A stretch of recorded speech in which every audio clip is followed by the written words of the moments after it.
తెలంగాణలో సర్పంచ్ 3 ఫేజుల ఎన్నికల రిజల్ట్ వచ్చేసింది. గ్రామాల్లో 3 పార్టీల భవిష్యత్ తేలిపోయింది. సర్పంచ్ ఎన్నికలకి పార్టీల గుర్తులతో మాత్రమే సంబంధం లేదు. బట్ అభ్యర్థులు మాత్రం పార్టీల పరంగానే నిలబడ్డారు. పల్లెటూర్లు కాంగ్రెస్ పార్టీతో ఉన్నాయని చెప్పి ఈసారి పల్లెటూరు ఎత్తుకోలేదు. అర్బన్ ఓటింగ్ అంతా మా సైడ్ ఉందని చెప్పుకునే బీఆర్ఎస్ ని కూడా దించలేదు పల్లెటూర్లు. బీజేపీని అయితే అసలు పట్టించుకోనే లేదు. పల్లె రాజకీయాల్లో ఆ 3 పార్టీలకి కరెంట్ షాక్ గట్టిగానే తగిలింది. పల్లెల్లో పట్టు లేకపోతే ఏ పార్టీ కూడా మనుగడ సాధ్యం కాదు. ఇది జగమెరిగిన సత్యం. ఈ ఎన్నికల రిజల్ట్స్ ని చూసి కాంగ్రెస్, బీఆర్ఎస్, బీజేపీలు ఏం నేర్చుకోవాలి? వీటన్నిటికంటే ముందు మనం ఏం నేర్చుకోవాలి? ఓట్ అంటే ఇంకా డబ్బులకి, మద్యానికి అమ్ముకోవడమేనా?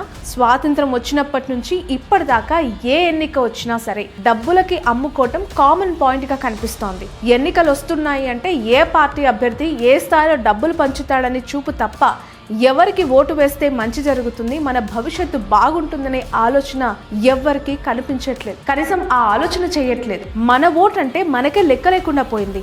ఓట్ అంటే ఎలక్షన్ టైంలో జస్ట్ ఒక 2000 నోట్లాగా మార్చేసుకుంది మనమే కదా. ఓటుని అమ్మొద్దు అని చెప్పి ప్రతి ఒక్కరు మాట్లాడతారు. కానీ అదే చేస్తూ ఉన్నాం, అదే చూస్తూ ఉన్నాం. అది జరగకపోతే నిలదీస్తున్నాం కూడా. పార్టీలు పైకి చెప్పేవి జస్ట్ నీతులే, చేసేవన్నీ ఇవే పనులు. ఇకనైనా మనం మారదాం, మన సమాజాన్ని మారదాం. ఈ వీడియోలోని పూర్తి వివరాలు చూసే ముందు Sravani's point of view, that is Sravani's POV ఛానల్ని సబ్స్క్రైబ్ చేయండి, లైక్ చేయండి, షేర్ చేయండి.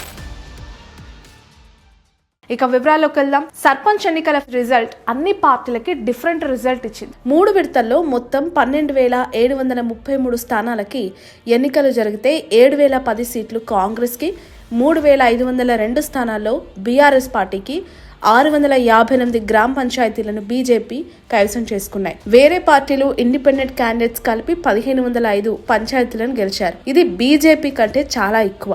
అసలు పట్టు లేదు అనుకున్న జిల్లాలో కాంగ్రెస్ కి భారీ సీట్లు వచ్చేసాయి. బీఆర్ఎస్ కి బలమున్న జిల్లాలో గులాబీ రెక్కలే విచ్చుకోలేదు.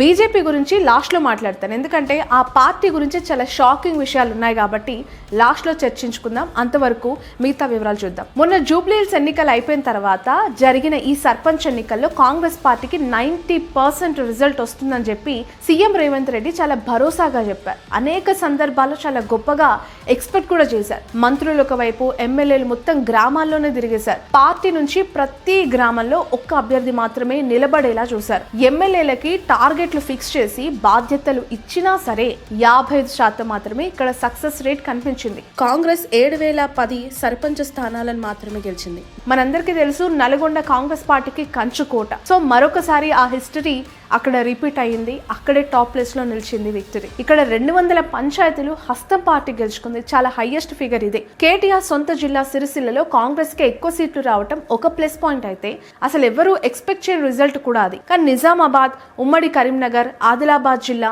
ఇక వరంగల్లో కూడా కాంగ్రెస్ వెనుకబడ్డట్లు కనిపించింది.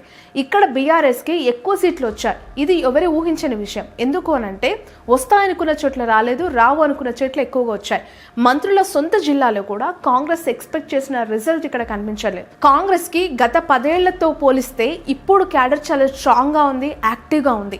అధికారంలో ఉన్న ఏ పార్టీ అయినా ఎక్కువ సీట్లు గెలుచుకునే ఛాన్స్ ఉంటుంది కాబట్టి కాంగ్రెస్ ఆ రిజల్ట్ ని అందుకోలేదు. బీఆర్ఎస్ 3,502 పంచాయతీలు గెలుచుకుంది. అంటే 27.5% వాళ్ళకి వచ్చినట్లు. ఇదేం పెద్ద తక్కువ కాదు, ఎందుకంటే అపోజిషన్ లో ఉన్న పార్టీకి ఇన్ని సీట్లు రావు. కానీ నేను చూసినంత వరకు గత 10 ఏళ్లలో బీఆర్ఎస్ టైంలో 85 నుంచి 90% దాకా కారు పార్టీ మద్దతుదారులే గెలుచుకుంటూ వస్తూ ఉన్నారు. అప్పుడు కాంగ్రెస్ సర్పంచ్ సీట్లు జస్ట్ 10% కూడా ఎప్పుడు దాటలేదు. బట్ ఇప్పుడు బీఆర్ఎస్ దాన్ని క్రాస్ చేసింది. ఇక బీజేపీ గురించి లాస్ట్ లో మాట్లాడుతాను కదా, ఎందుకంటే ఆ పార్టీ గెలిచింది ఎన్ని సీట్లో తెలుసా? కేవలం 658 సీట్లు మాత్రమే. 8 మంది ఎంపీలు, ఇంతమంది ఎమ్మెల్యేలు ఉన్నా అనుకున్న రిజల్ట్ రాలేదు ఇక్కడ. ఒక రకంగా చెప్పాలంటే బీజేపీ ఈ ఎన్నికలని నిజానికి గాలి కొదిలేసింది. పంచాయతీ ఎన్నికలను పక్కన పెట్టేసి నేతల మధ్య పంచాయతీలోనే వాళ్ళంతా చాలా బిజీ అయిపోయారు. తెలంగాణలో వచ్చేది బీజేపీ ప్రభుత్వమే అంటారు, కానీ రిజల్ట్ చూస్తే భూమికి ఆకాశానికి ఉన్న తేడా ఉంటుంది. అసలు ఆ పార్టీ ఎలా అధికారంలోకి వస్తుంది ఇలాంటి రిజల్ట్ చూస్తే? అసలు సాధ్యమైన ఇది? కేవలం ఎంపీ, ఎమ్మెల్యే ఎన్నికలు మాత్రమే ముఖ్యమా ఆ పార్టీ నాయకులకి? ఆ పార్టీ కోసం కష్టపడ్డ కార్యకర్తలని లిటరల్లీ వదిలేశారని చెప్పాలి. బీజేపీ లీడర్లు వాళ్ళ గెలుపు కోసం కిందున్న కార్యకర్తలని, సెకండ్ లేయర్ నాయకులను వాడుకున్నారు తప్ప వాళ్ళ గెలుపు కోసం ఒక్క బడా లీడర్ బీజేపీలో కనిపించారు. ఇది జగమెరిగిన సత్యం. ఆ పార్టీ కార్యకర్తలు కూడా ఇదే అసంతృప్తితో ఉన్నారు. కానీ కార్యకర్తల గెలుపు కోసం ఒక్క ఎమ్మెల్యే, ఒక్క ఎంపీ కూడా గ్రామాల్లోకి వెళ్ళలేదు కాదు కదా, ఎక్కడ భారీ ప్రచారం చేసినట్లు మనకు కనిపించలేదు. ఇలాగే సిచ్యువేషన్ ఉంటే అసలు ఆ పార్టీలో కార్యకర్తలు అనేవాళ్ళు ఉంటారా, మిగులుతారా? నరేంద్ర మోదీ కూడా ఎంపీల మీద చాలా సీరియస్ అయ్యారు. తెలంగాణలో చాలా దారుణంగా పార్టీ గ్రాఫ్ పడిపోతుందని చెప్పి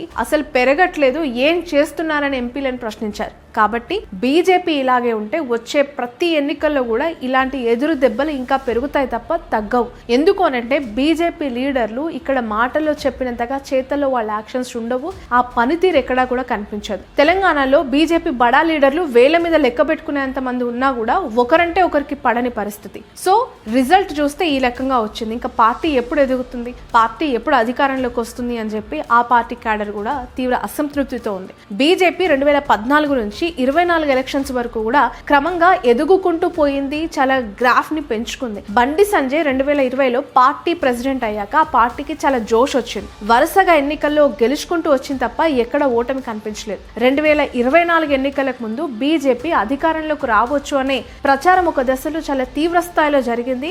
ఆ స్థాయిలో ఇక్కడ హీట్ కూడా క్రియేట్ చేయగలిగారు బండి సంజయ్. కానీ ఏం జరిగింది? ఎన్నికలకి సరిగ్గా 3 నెలల ముందు బండి సంజయ్ని తప్పించేశారు. ఇప్పుడు బీజేపీని వెంటాడుతున్న అతిపెద్ద సమస్య ఏంటో తెలుసా? గ్రూప్ రాజకీయాలు. ఉన్న అత్యంత కొద్ది మంది లీడర్లకి కూడా వాళ్ళకి సొంత ఎజెండాలు, వాళ్ళకు గ్రూపులు ఉండడంతో కిందున్న క్యాడర్ లీడర్స్ కూడా చాలా సఫకేటింగ్ గా ఫీల్ అవుతూ గెలుపు దిశ కోసం వాళ్ళు అసలు పనిచేస్తున్నట్లు కనిపించట్లేదు. ఇలా పార్టీలో ఒక్కో పెత్తనం కోసం ఒక్కో గ్రూపు పోరాటం చేస్తుంది. మా గ్రూపు గొప్ప అంటే మా గ్రూపు నాయకుడు గొప్ప అని చెప్పి తన్నుకొని చేస్తూ ఉన్నారు బీజేపీలో. ఈ గ్రూపు రాజకీయాలకి రీసెంట్ గానే ప్రధానమంత్రి నరేంద్ర మోదీ చాలా సీరియస్ అయ్యారు. సోషల్ మీడియాలో కూడా ఆ వార్తలు చక్కర్లు కొట్టాయి. గ్రూప్ రాజకీయాలు పక్కన పెట్టి గ్రౌండ్ లో కొట్లాడండి, మీరు 2వ ప్లేస్ కి వస్తే 1st ప్లేస్ కి తీసుకెళ్లే బాధ్యత నాది అని చెప్పారు డైరెక్ట్ గా. అమిత్ షా కూడా తెలంగాణ ఎంపీల పైన ఇలాగే సీరియస్ గా రియాక్ట్ అయ్యారు. ఈ గ్రూప్ రాజకీయాల్లో కిషన్ రెడ్డి గ్రూప్ గులాబీ పార్టీతో పొత్తు పెట్టుకోవాలని డిమాండ్ చేస్తుంది. ఇక బండి సంజయ్ గ్రూప్ గులాబీ పార్టీని బొందబెట్టి మనమే అధికారంలోకి రావాలి అంటోంది. సో ఇలా ఎవరికి వారే వాళ్ళ సొంత ఎజెండాలు, పార్టీలో ఉన్న నాయకుల మధ్య సఖ్యత లేక ఎవరికి వారే యమునా తీరే అన్న చందంగా మారిపోయింది. పార్టీ చీఫ్ మీటింగ్ పెడితే కనీసం ఎమ్మెల్యేలు, ఎంపీలు కూడా రావట్లేదు. మొన్న జూబ్లీ హిల్స్ ప్రచారం బీజేపీ నేతలు పెద్దగా పట్టించుకున్నట్టు కనిపించలేదు. అందుకే చాలా ఘోరమైన పరాభవం జూబ్లీ హిల్స్ లో కనిపించింది. ఇలా గ్రూప్ రాజకీయాలు ఉంటే ఆ పార్టీ వచ్చే ఎన్నికల్లో ఇప్పుడున్న సీట్లు అట్లీస్ట్ మళ్ళీ నిలబెట్టుకోగలుగుతుందా? ఇప్పుడున్న ఎంపీ స్థానాలని మరొకసారి గెలుచుకునే అవకాశం ఉందా అంటే ఉన్నట్టయితే నాకు అనిపించట్లేదు. మీకేమనిపిస్తుంది? కింద అభిప్రాయాన్ని కమెంట్ రూపంలో తెలియజేయండి.